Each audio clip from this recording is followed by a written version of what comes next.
And welcome to the Irresistible Woman series. I'm your host, Love Coach Deanna Cobden, and today my guest is one of the most respected and influential people of all time. It is my pleasure to introduce this interview with Dr. John Gray, the author of the #1 best-selling book, Men Are From Mars, Women Are From Venus.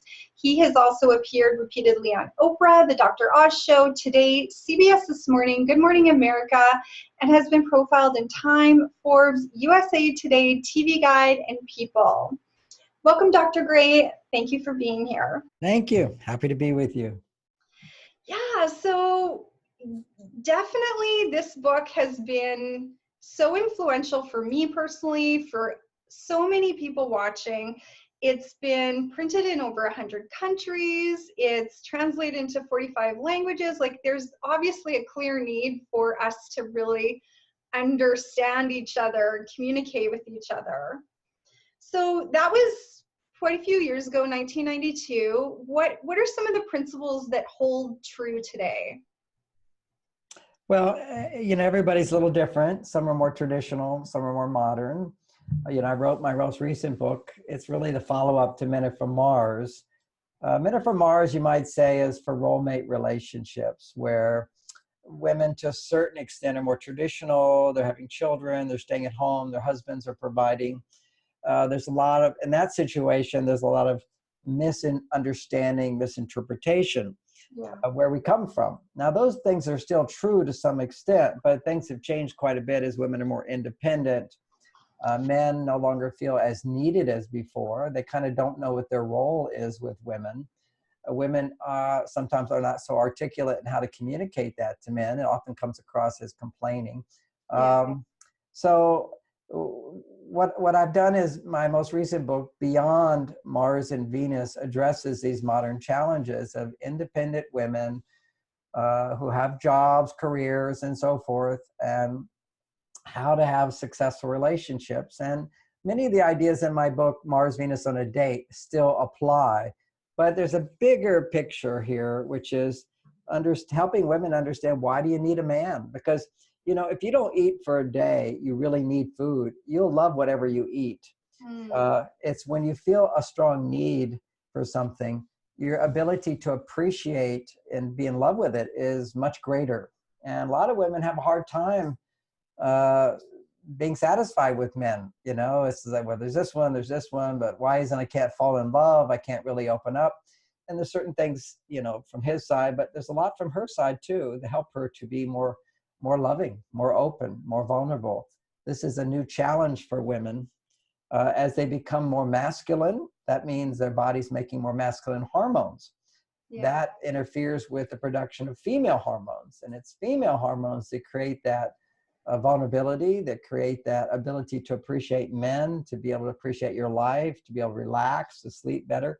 All these things, and libido, all these things come for women from women's hormones and some men's hormones. And for men, they today often have low testosterone, which is the big male hormone, and too much of the female hormones. So it's easy to lose the passion in relationships. The attraction's rather confusing. So we want to figure out in dating how to find that balance. Yeah.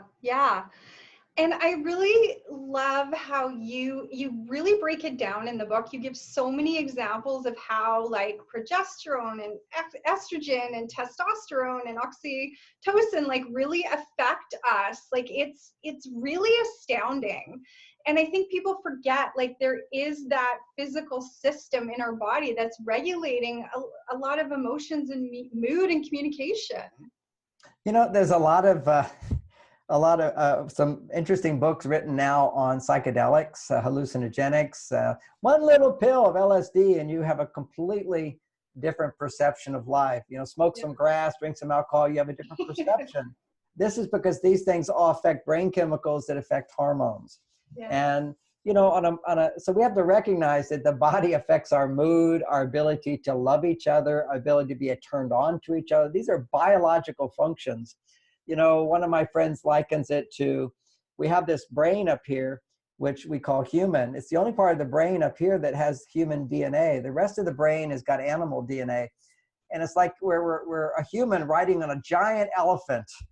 And the elephant controls everything, okay? I mean, as far as our instincts, our hungers, I mean, it's all about the biology. And yet up here, we think we're in control.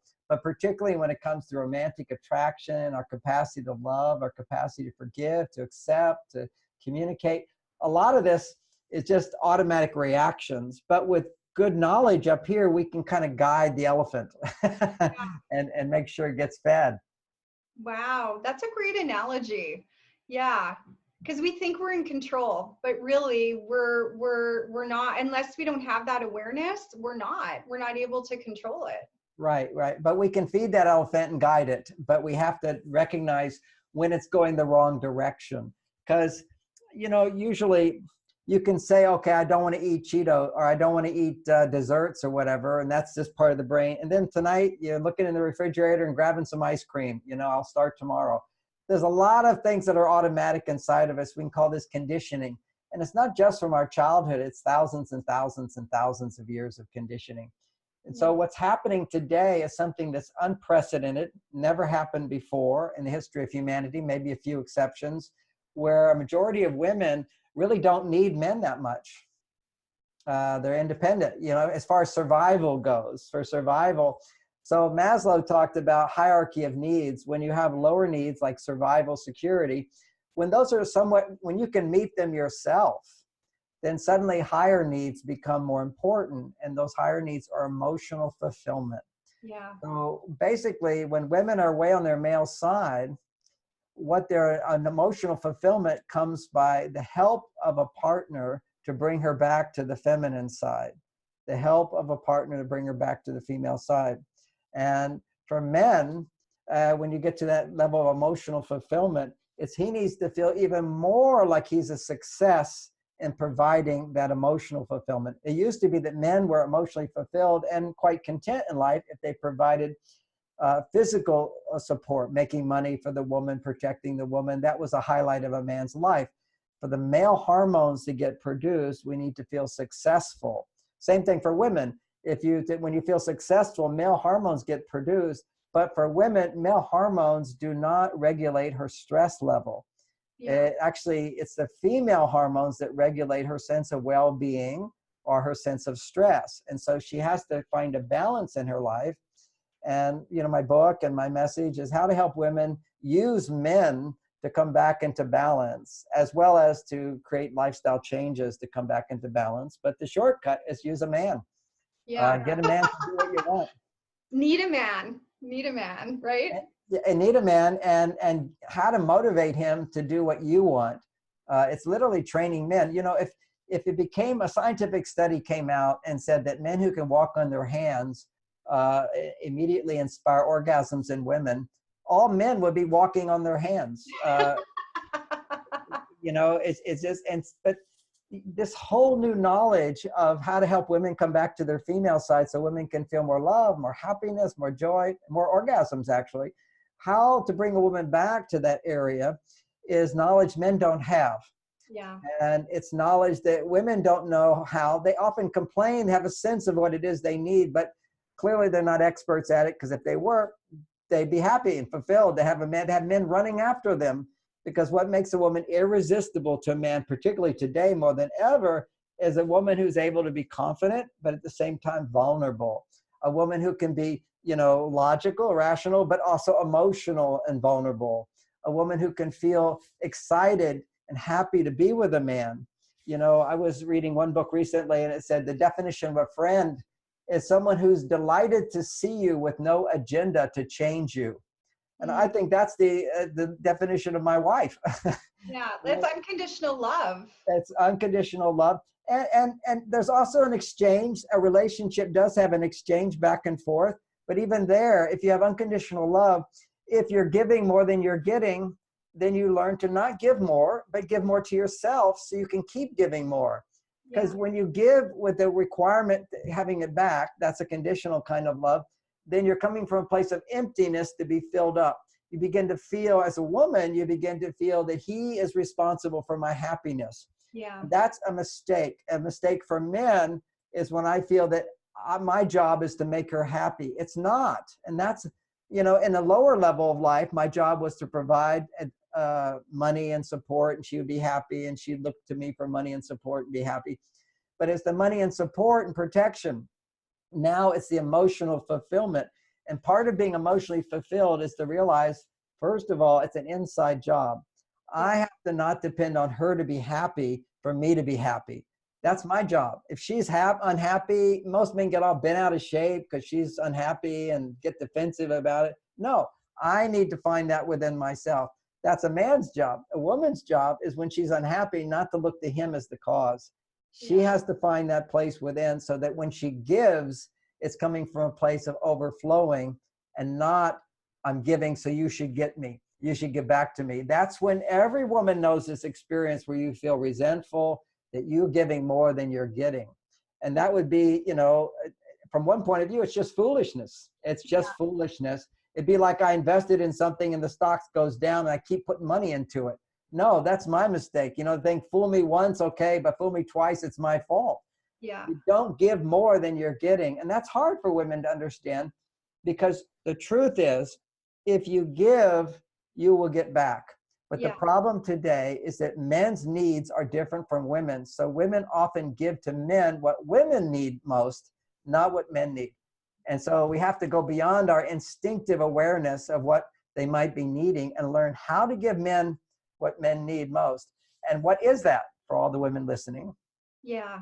It's giving him instructions on how to make you happy without him feeling controlled. Yeah. Instructions on how to make you happy would be complaining. Oh, women love to complain. You didn't do this. You should do that. Why didn't you do this? What are you feeling? What's going on? That's all attempting to change him. Well, you want to get more, but you have to learn how to do it without complaining. And that's all new knowledge. It's like a whole chapter of life, this whole new world we're in. And it takes a lot of training. It's a big skill. It's a new skill. It's a new skill. But I'm in a short amount of time that we have, I want to give some dating tips. The most important thing is authenticity. Yeah. If you notice, quite often, if a woman's interested in a man, she'll often consciously or unconsciously adapt herself to please him. You should not do that. You should please yourself. You have to get that when you try to please a man, you're attempting to change him. You're, in a sense, wanting to get him to like you more. You want a man who likes you more without you having to do anything to change. That's very, very important. Women, when you give more to a man than he's giving you, you will always get less. Also, absolutely. Yeah. And when you are more interested in him than he's interested in you, you really have to consciously back off. Every time you try to adjust yourself. So let me give you an example of adjusting myself. Just need a little example. I remember when I was younger, I'm a little more insecure. I'm with a group of people and they say, "Oh, did you see this movie?" I went, "Yeah." They said, "What did you think?" Instantly, I kind of, "Oh, what if I liked it and they didn't? Or what if they didn't like it and I liked it?" It was like that immediate question of, "Well, what did you think?" Not sharing my truth. It's very important for women to be, today more than ever, to be authentic, to express what you feel, what you think, but not as an argument. It's so refreshing to a man when a woman has a different perspective, when she's true to herself, and then he has a different point of view, and she doesn't try to convince him that she's right and he's wrong. It's like this is what the world needs more than ever. It's authentic people expressing their point of view without trying to change the other person's point of view. But this delight, "Oh, I thought it was awful." Really? What didn't you like about it? Yeah, just having conversation which is truly authentic, not disagreeing or arguing in an emotional tone. I remember once I was talking about, I just come back from Saudi Arabia, and I said things are really changing there. There's more support for women. And this woman just became so angry with me. How could I even say anything good about this country? It was just, what a turnoff that she got so emotionally against what I was saying, as opposed to, "Well, that's interesting. Why would you think that?" "Well, I think this and this and this." And so when you have a conversation with a man, a woman's tendency, when she doesn't feel safe to express her point of view, is she will tend to ask more questions of him. So that's another basic theme, which is make sure that you don't ask more questions than he asks. Make sure that you talk maybe 3 times more than him. And I know this is, again, completely opposite what women, have been taught by their mothers. It's still a traditional thing, which is if you want someone to like you, be interested in them. That doesn't work anymore, okay? Okay. You want him to be interested in you, and you need to be fascinating and interesting. And what's interesting about you is that you can have your own opinions, your own thoughts without being argumentative to him. Yeah. Which means if he says, well, why would you say that? Well, tell me what you think.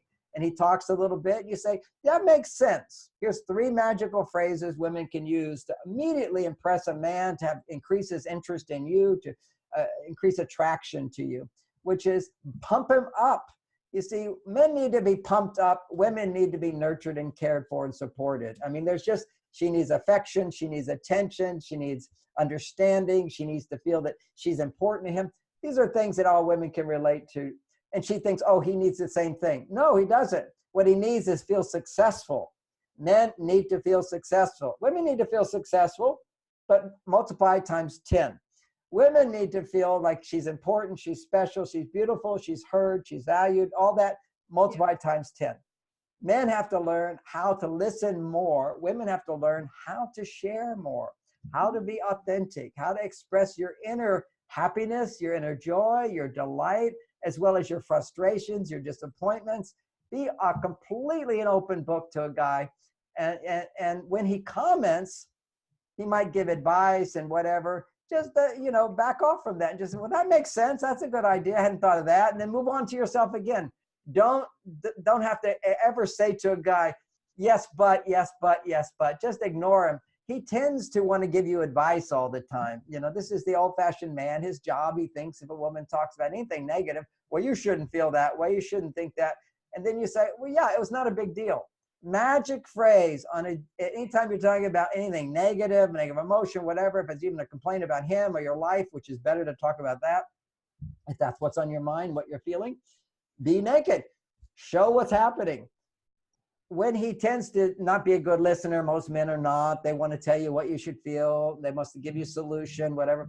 You basically go, well, that's a good idea, but this is not really a big deal. I just wanted to talk about it. It's nice to talk about it and have you just listen. I feel more connected to you that way. And then change the subject.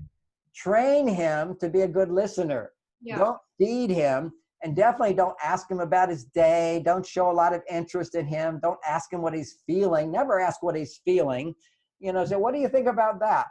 Use the what you think and you actually get a little conversation. Ask what you feel. It's kind of like, what? And if you ask what you feel and you get a lot of feelings, then that's going to turn you off as well. You don't want to hear men's feelings. When you want to hear what a man feels, usually it's because you're feeling insecure and you think maybe he's upset with you or he has some judgment of you and you're testing the water to see if he's still interested in you and cares about you. And it's on your own insecurity. So don't ask for his feelings about that. Instead, you want to connect. The way you connect is you can go inside of him, which is listening. When you listen to somebody, you're on your male side and you're penetrating.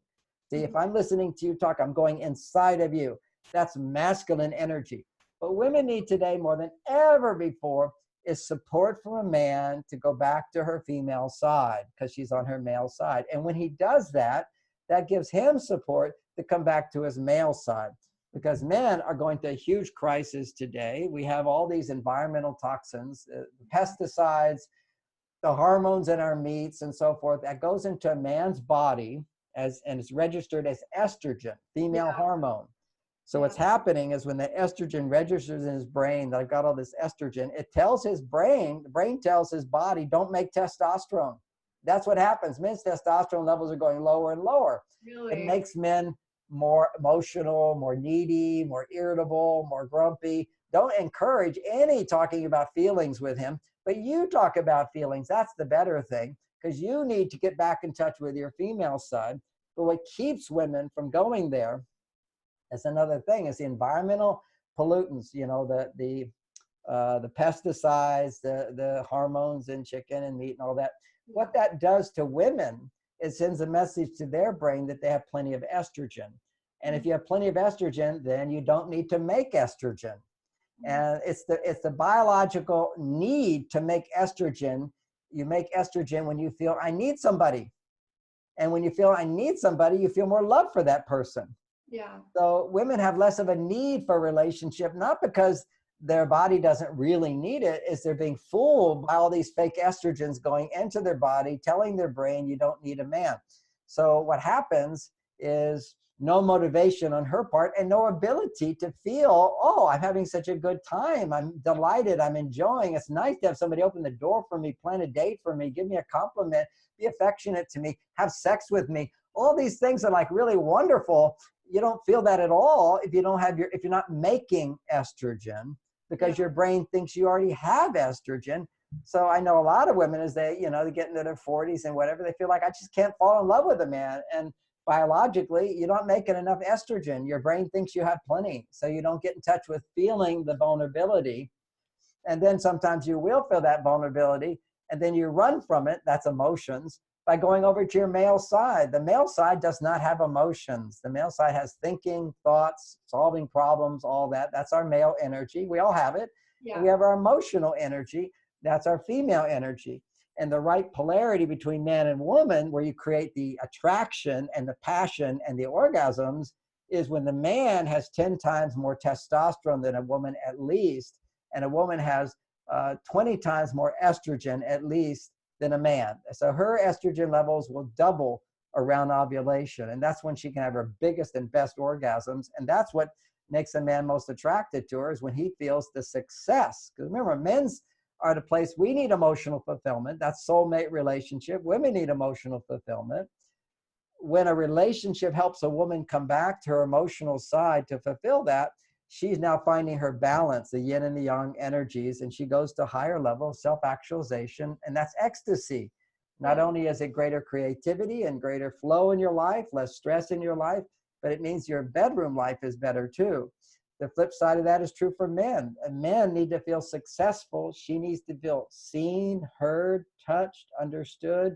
That generates these female hormones, so now she can double them and experience occasional orgasmic bliss. And that's part of what keeps relationships together, is good communication outside the bedroom and orgasmic bliss in the bedroom. Yeah, absolutely. And what I love about your book is you actually give specific examples of what men can do to help a woman boost it, what women can do to help men, and exact phrases too, like instead of saying this, say I'm feeling this. Like it really gives you those clear examples if you're wondering like how do I even begin to learn this? It's a great place to start. So these have been amazing tips. I know that you gave a few couple dating tips. I know that we do have a lot of single women who are successful watching. They really spend a lot of time in that male kind of energy and work mode. So what are 3 ways that they can just kind of shift that to in their dating life so that they're feeling happier? Okay, the first thing is notice the men that are interested in you and not the men you're interested in. Okay, even if you're not that attracted to them, practice some of the tips that I suggest on men that you're not so interested in. Why? But they have to be nice guys, they have to be interested in you, they have to be somewhat successful. Those guys you often reject because you just don't got any juice, because they're just what can I say? They don't stimulate danger. Okay, when you're a woman and you're out of balance, the only thing that can turn you on is a man who stimulates danger, and that would be a man who's not available, a man who's already married, a man who has addiction problems. If for some bizarre reason, we can call it bizarre, it's irrational, you get turned on to them. And that's because they're not available to you. See, your antenna goes up and goes, they're not available. That's danger, and danger stimulates testosterone and causes you to get turned on. So what happens is basically what I'm saying, if a guy turns you on, you look at him and you're somewhat interested and then turned on, run the other direction. The guy that doesn't turn you on, who's more interested in you, maybe he's not the right guy. Maybe you find out he is, but he's safe. And because he's safe and because you're not more interested in him, you can practice asking for what you want. You can practice telling him what to do. You can practice, he is going to be much more flexible and willing to do things for you where you try this stuff out. And if it doesn't work and he gets turned off, goodbye, because there's no big loss. And practice being vulnerable. right? Too. Yes, yes. That's so hard, especially if you're in that testosterone mode all the time. You're just shut down from that. Yeah, women today, in my experience, I need to train them. You know, I do classes, weekend trainings, where I bring women up on stage and just start asking them questions. And everybody can see, you don't have to be one of the women that goes up front, how shut down women are, how unwilling they are to reveal the vulnerability inside, because, you know, they have the male ego now, which says, you know, I got it together, I'm not afraid, I don't need. No, we all have a female side.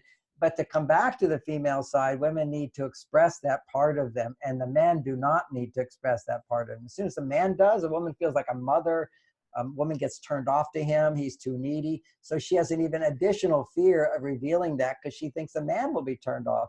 And if you do it correctly, a man is turned on. You know, one woman said to me, you know, I cry, my husband gets an erection. Is something wrong with that? I said, no, you're finally being vulnerable. He's turned on to you because you're being vulnerable. He wants to help you. We all want to help each other, but how you help is different. Yeah. She can help him by letting him help her. That's the bottom line of this. She has to be in that place of, I need help. And women go, oh, I'm not going to go there. Well, you can actually go further there now because you don't really need help for survival. So, you know, basically what you need is this new emotional kind of support that, you know, a coach, a therapist provides. If you can't find a date, you know, that's going to be the case. You go with somebody who's trained to listen to you, to express your feelings. You know, my book, I give a little outline of a Venus talk, which is if you're on a date, you know, date or marriage, whichever, in a coaching session, you need to practice getting in touch with vulnerability. The way it looks is you looked at, on the surface, it's frustration. What am I frustrated about? And feel the emotion. Talk a little bit about that. Then feel the emotion of disappointment. Talk about that. If when you're feeling frustration, you let yourself feel anger, that's even better. It doesn't have to be you take action on it, you hold on to it. It's just to touch into those emotions. Yeah. Then go to disappointment or maybe feel some sadness. Even if it's the same sadness over and over and over, you kind of, I've been there, done it. No, that's where you are. You have to just dip into that as a way of cutting back to your emotional side. That's your feminine side. Then you come back to your fears, you know, what your concerns are, what you're afraid of, what your worries are. You know, every woman walk around has fears and concerns and worries, but because there's nothing you can do about it and you're Mr. Macho, you kind of go, I don't feel that. No, go and feel that for the point of getting in touch with your emotions and letting somebody listen to you. See, the whole thing is if somebody listens to you, they're having emotional sex with you, basically. They're penetrating into you with a sense of empathy and interest. That is what brings couples together today, and it's a new skill because women are taught, don't bother him or don't show weakness. I certainly don't want him doing that, so I don't want to do that. No, he shouldn't do that. She should do that. And that's only 10 minutes. You do it no more ever than 10 minutes. I just need to talk. It's not a big deal. I want to tell you about my day, or it was so frustrating today. He wants to give advice. He says, oh, no, you don't need to say anything. I just need to get it off my chest. I'll feel better. So do like 8 minutes of it, you know, a little frustration, a little disappointment, a little fear, concern. Then the best one is, I'm so embarrassed. Women are so embarrassed all the time, but they not want to admit it. And some women will when they're being with another woman. But with a man, oh, I'm so embarrassed. I said this, it was ridiculous. I can't believe I did it. I took the wrong street, or I said this ridiculous thing. Showing that self-effacing humor about your self-embarrassment, boy, a man will just think you're even more wonderful. He'll see you as not a threat to him, and then he wants to give you more. So women are always hiding themselves, afraid that if they show weakness, he loses interest, because you can't show weakness in the workplace, one. And two, if a man does, you will be turned off. You will begin to feel like a mother. You will not be turned on to him. But men have the opposite effect. When you're vulnerable, he feels like, oh, I got a job to do. I can do something. She needs my help. And always be sure when you're talking, just say, oh, it's so helpful just to talk about this. I feel so connected. You know, I don't get to talk like this at work and whatever. It's just not a big deal. I'm going to tell you this again. This is a magic phrase. It took me 30 years to learn this when my wife did it. She just said, John, I'm really upset about something. You were late. It's not a big deal. I just want to talk about my feelings. Bang. If you say to a man, it's not a big deal, he'll just listen to you. He'll be so interested in what you're saying, because emotions that are not a big deal, it's like a big curiosity to him. But it's when women get emotional, See, men think it's going to be a big blame thing. He's done something wrong. She's stuck in it and she's not going to feel better until he changes or he does something to solve it. When the truth is, she just needs to talk about it, inform him, and trust. Yeah. He'll do if he needs to make a change. And sometimes just getting it off your chest, you feel better. And more importantly, sometimes you just need to connect. All day you're in one world, he's in one world. Those worlds have to come together. And it's not by asking him what he's feeling, how was his day. That's you penetrating him. He needs to penetrate you. He's not going to be interested in penetrating you because he's basically forgetting his day. He thinks everything's fine and we forget all problems. She has to bring it up, not because he doesn't love her, because he doesn't have the same need to talk about it. If he does feel the need to talk about it, that's because he's on his female side, and you don't want to encourage that. Yeah. You might listen a little bit and say, well, that makes sense. It reminds me today, this happened to me. And then you go right into your world. You want him to come into your world. You don't go into his world so much. And as you do that more, he will share more of his world, but not so much. You don't want that. And women who ask, oh, I want to know what he's feeling. It's just your own insecurity. That insecurity will be reassured. You'll get the support you need, not by him talking about his feelings, but by him listening to your feelings in a positive way. And he will listen in a positive way if you give him the opportunity to, by not making it a big deal. That thing, it's not a big deal. I just want to talk about my day. Or, hey, something happened today. I just want to talk about it. You don't have to fix anything or say anything. It's really nice because I can just talk openly with you. I don't have to hide anything. It's like being naked, emotionally naked. Men love hearing that. Anything naked is good for him. These are some amazing phrases. I like these magic phrases, and just saying, it's not a big deal, or you don't need to fix anything. And that gives you the freedom to just be together and communicate the way that is going to best suit you both. Yeah.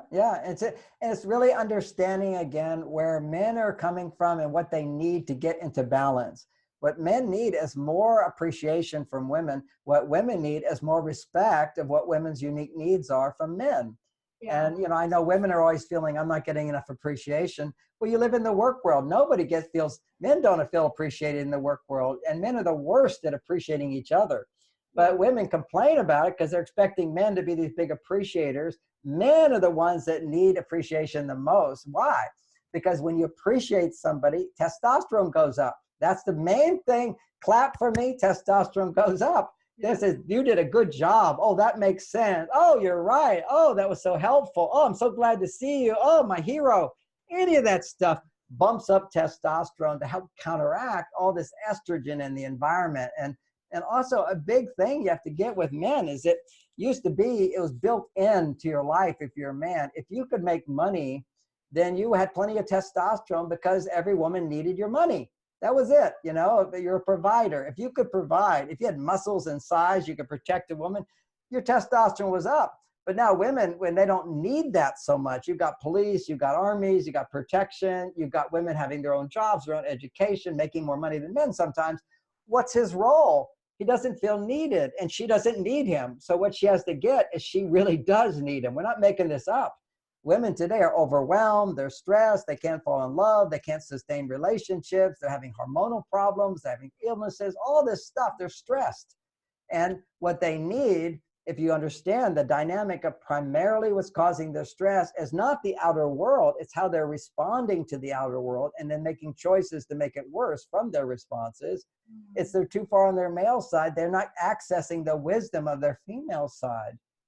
Today, I was in between interviews. I stopped and I picked blueberries from my garden. See, that's my female side, the wisdom of literally slowing down and enjoying the flowers and the blueberries. Life is to be enjoyed, not just to make money. And the female side of us understands that, but women have lost that. They're busy. And you can't change until you get these hormones are affecting what you think and how you feel. So all you can do is recognize if I'm stressed, I have to do that which feels unnatural, that which is difficult, that which is hard. And I have to do that because that's what it takes. It takes discipline. If you're falling down in one direction, it takes effort to go back in the other direction. The further out of balance you are, the more effort it takes to come back to the right direction. So it's not like, well, that doesn't feel good to me. That's right, it doesn't. That's why you're stressed out, is you're following what you feel. And what you feel feels comfortable going this way, but then you notice, what are the symptoms of following your feelings? Oh, I feel like I have to do this, I have to do this. The phrase in your mind as women, oh, I have to do this, I have to do that, is killing you. You need to know that phrase increases testosterone. You don't need more testosterone. You Yeah. need more estrogen. You need progesterone. That comes from I get to, I love to, I enjoy doing. It doesn't make any money at all, but it makes me happy. That's what you've got to find in your day. And Yeah. if you anticipate coming home to that in your personal life, then even during the day, it's easier. You'll be able to anticipate coming back to your female side, and that brings in even more female hormones during the day and makes the day less stressful. Yeah, this is beautiful. So your passion for this subject blows my mind. You have so many amazing insights. It's just, I've learned so much from you over the years, and I really can't express like how much I appreciate it. Like, it's incredible. And I think what I'd love people watching to take away is like, this is almost like a message of balance, like balanced, healthy body, balanced, healthy life, balanced, healthy communication and relationships, and really being aware of that. So I do think, like, I wouldn't say this if it wasn't true, like the definitely Beyond Mars and Venus like sheds so much light on how you can have that balance. And I Mars and Venus on a Date's a great book as well. But yeah, thank you so much for being here. And where can people find you, Dr. Gray? Well, I have a website called marsvenus.com. I share the website with my grown daughter, Lauren. She's also an expert. And so we have, free blogs and little courses. And I think in a month, we're going to have a whole new amazing video free course that we've been putting together for a year. Oh, wow. That will be available in about a month. Also, you can go to events pages. I do seminars occasionally in America. I'm mostly in China and Europe and Russia and all around the world. They love this everywhere. But I do in the Bay Area, San Francisco Bay Area, a couple of times a year. This year only one time. It's coming up in October. So October 12, 13, 11, 10, 12, 11, the weekend of October 10th, 12th, 11th, and 12th, maybe 13th. You can check that out on the website. And that's for singles, couples. It's anybody. You can be having big problems, little no problems. You get a lot out of it. It's just education and real life experience of seeing other people who are willing to reveal themselves as I help them go deeper and find themselves. And everybody kind of goes, oh my God, I'm that person. Yeah. So it's very helpful. People wanted to do therapy with me for years. And I said, it's a waste of time. You'll get like 2 or 3 years of therapy in one weekend, because we tend to want to hide from ourselves, and it takes a while for me as a therapist to break people down and get them to open up. Whereas in a therapy situation, in a seminar, along with education, but also emotional work with people on stage, you feel it, you see it in yourself. And what's amazing is when men hear other women talking about their issues, they can't hear it from their wives, but they can hear it from other women because they're not feeling defensive. And so the amount of empathy and compassion and inspiration and men sharing, it just changes people's lives. So I don't do personal counseling anymore, but I do the 3-day seminars. I also do 1-day personal things. If somebody really wants to, my time's expensive, but if they want to pay it, I do a 1 day where they spend all day with me. Because just the 1 hour is so little what I can do when I can think about what I can really do for someone. But you can get it much cheaper in a 3-day course. Okay, awesome. So what we'll do is we're going to put a link to that underneath, and you guys can check it out. And Dr. Gray, thank you again so much for your wisdom and for bringing your passion to this into the world. Like, it's definitely needed, and your work is pioneering. So thank you so much. Thank you. Real pleasure. Hey, everyone watching. Thank you for watching, and check your inbox tomorrow for your next set of videos. Bye.